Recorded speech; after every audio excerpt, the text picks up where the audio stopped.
অভিশপ্ত শয়তান থেকে মহান আল্লাহর নিকট আশ্রয় চাই।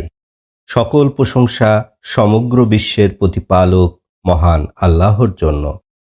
রহমান ও রাহিম আল্লাহ তাআলার নামে। সূরা আল মুমিন গাফির এর বাংলা সরল অনুবাদ শুরু করছি। হামিম। পরাক্রমশালী মহাজ্ঞানী আল্লাহর পক্ষ হতে অবতীর্ণ কিতাব। তিনি অপরাধ ক্ষমাকারী, তওবা গ্রহণকারী। তিনি কঠিন শাস্তিদাতা, বড় পুরস্কারদাতা। তিনি ছাড়া কোনো মাবুদ নেই, সবারই প্রত্যাবর্তন তার নিকটে।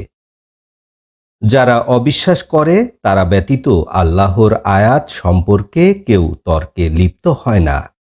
তাদের শহরে শহরে ঘুরে বেড়ানো আপনাকে যেন বিভ্রান্ত না করে।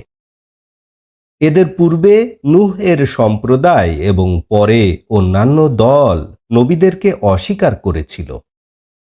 প্রত্যেক দল তাদের রাসূলদের বিরুদ্ধে অভিসন্ধি করেছিল। তাদেরকে বন্দী করবে, মিথ্যা নিয়ে তর্কে লিপ্ত হবে, মিথ্যা দ্বারা সত্যকে প্রতিহত করবে। অতঃপর তাদের আমি পাকড়াও করেছিলাম এবং কিরূপ ছিল আমার শাস্তি। এভাবেই শাস্তির বাণী কাফিরদের উপরে নিশ্চিত হয়ে আছে। নিশ্চয়ই তারা জাহান্নামের অধিবাসী। যারা আল্লাহর আরশ বহন করে এবং যারা উহার চারপাশে অবস্থান করে, তারা তাদের রবের পবিত্রতা এবং প্রশংসা জপনা করে এবং মুমিনদের জন্য ক্ষমা প্রার্থনা করে। হে আমাদের রব, আপনার জ্ঞান এবং দয়া সর্বব্যাপী। যারা তওবা করে এবং আপনার পথ অনুসরণ করে তাদেরকে আপনি ক্ষমা করুন এবং তাদেরকে জাহান্নামের আগুন হতে রক্ষা করুন।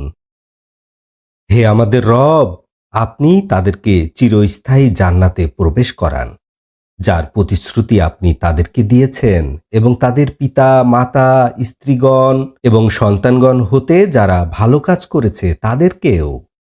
নিশ্চয়ই আপনি পরাক্রমশালী, ক্ষমতাবান। আপনি তাদেরকে শাস্তি হতে রক্ষা করুন এবং যাদেরকে আপনি সেদিন শাস্তি হতে রক্ষা করবেন তাদের প্রতি আপনি অনুগ্রহ দান করবেন। এটাই সবচেয়ে বড় জয়যুক্ততা। অবিশ্বাসীদেরকে উচ্চ স্বরে ডেকে বলা হবে, তোমাদের নিজদের প্রতি তোমাদের অসন্তোষ এর চেয়ে আল্লাহর অসন্তোষ ছিল অনেক বড়।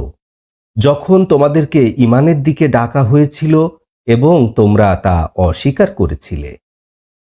তারা বলবে, হে আমাদের রব, দুবার আপনি আমাদেরকে মরণ দান করেছেন, দুবার আপনি আমাদেরকে জীবন দান করেছেন। আমরা আমাদের অপরাধ স্বীকার করলাম, বের হওয়ার কি কোনো পথ আছে? তোমাদের শাস্তি এজন্য যে যখন এক আল্লাহকে ডাকা হতো তখন তোমরা অস্বীকার করতে এবং তার সাথে অংশীদার সাব্যস্ত করলে তোমরা বিশ্বাস করতে। অতএব সমস্ত আদেশের মালিক আল্লাহ, তিনি সবার উপরে সবচেয়ে বড়।